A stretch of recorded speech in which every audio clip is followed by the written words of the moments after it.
தினமொரு வசனம். லூக்கா 11வது அதிகாரம் 2வது வசனம். அதற்கு அவர், நீங்கள் ஜெபம் பண்ணும் போது, பரமண்டலங்களில் இருக்கிற எங்கள் பிதாவே, உம்முடைய நாமம் பரிசுத்தப்படுவதாக, உம்முடைய ராஜ்யம் வருவதாக, உம்முடைய சித்தம் பரமண்டலத்திலே செய்யப்படுகிறது போல பூமியிலேயும் செய்யப்படுவதாக. சமுதாய சேவகர் என்பவர் மக்கள் நலனில் அக்கறை கொண்டு சில நன்மைகள் செய்கிறவர். ஆனால் தனிநபர்களின் வாழ்க்கை விவகாரங்களிலெல்லாம் அவர் தலையிட மாட்டார். அநேகர் தாங்கள் அறியாமலே தேவனை ஒரு சமுதாய சேவகர் என்ற நிலையிலேயே ஏற்றுக்கொள்கின்றனர். அவர்கள் தேவனை அன்பும் இரக்கமும் உள்ளவர் என்று விசுவாசித்து தங்களுக்கு நன்மையானவைகளை செய்யும்படி கேட்கின்றனர். ஆனால் அவர் நன்மை செய்வது மட்டுமன்றி தங்களின் வாழ்க்கையில் தலையிட்டு தங்களை கட்டுப்படுத்தவும் தாம் விரும்புகிறபடி நடத்தவும் சித்தமாயிருப்பதை குறித்து சரியாக சிந்திப்பது இல்லை.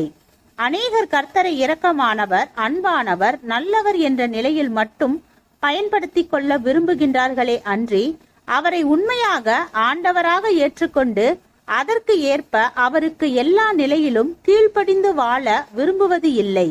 எனவே கர்த்தருடைய நன்மைகளை குறித்த விசுவாசம் பெருகிய போதிலும் அநேகரிடம் கர்த்தருக்கு பிரியமாக வாழும் அனுபவம் பெருகவில்லை.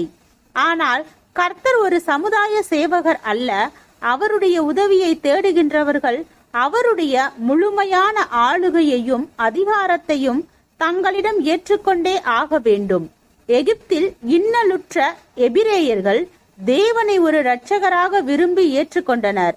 ஆனால் அவர் அவர்களை தம்முடைய சித்தத்தின்படி வழிநடத்த முற்பட்ட போது அதனை ஏற்க இயலாமல் விசனப்பட்டார்கள். எனவே அவர்கள் தேவ வாக்குறுதிகளை முழுமையாக அனுபவிக்க இயலவில்லை. சிலர் ஏதாவது ஒரு ஜெப கூடுகைக்கு சென்று வேண்டுதல் செய்தால் நன்மை கிடைக்கும் என்று நம்புகின்றனர். சிலர் ஏதாவது ஒரு வல்லமையான தேவ ஊழியரிடம் போய் பிரார்த்திக்க கேட்டால் ஏதாவது அற்புதம் நிகழும் என்று நம்புகின்றனர். தேவனை இறைவேண்டல் கேட்டு நன்மை செய்யும் ஒருவராகவே பலர் தங்களுக்குள் எண்ணுகின்றனர். ஆனால் தேவன் நம்முடைய வாழ்க்கையை அவருக்கு ஏற்ற ஒழுங்குகளுக்குள் உட்படுத்தியே செவ்வை செய்கின்ற ஒருவராக பார்த்து அவரை நம்முடைய வாழ்க்கையில் அழைக்க வேண்டிய தேவை உண்டு.